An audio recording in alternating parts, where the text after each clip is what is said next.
Have the patient walk up to the cervical traction unit, and this traction, this is the area where the chin goes. That needs to be at chin height level or a little bit lower. Around in there is going to be perfect for us. So in his particular case, it's too high. We're going to bring it down one notch, so go ahead and reach up.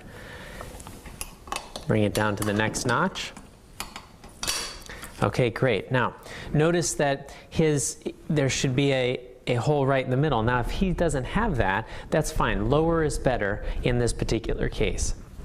So what we're going to have him do now is go ahead and put this behind his head, okay? And it goes in the center of his neck.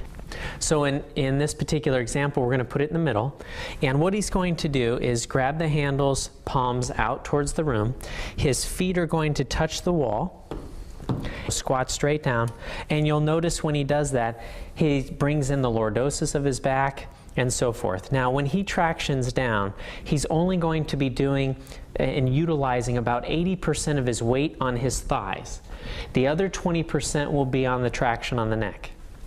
So the majority of his weight, again, is on his legs to support him.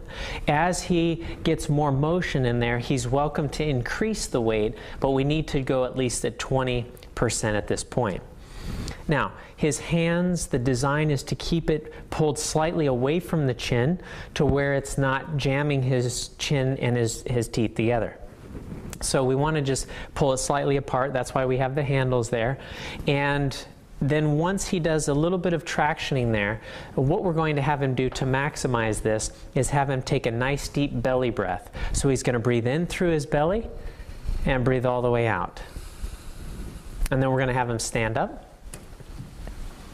And then he's going to do it again. And he's going to continue in those repetitions.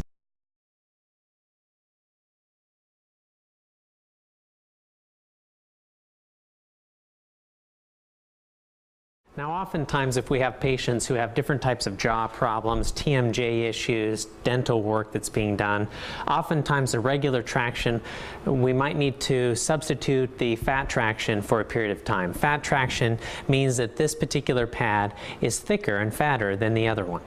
And in this particular fat traction, what we want is we want it between his forehead and between his chin. So somewhere in there will be an optimal height for this particular patient. So what he's going to do with this is he's going to put it right behind his neck, and then this is going to go on his forehead.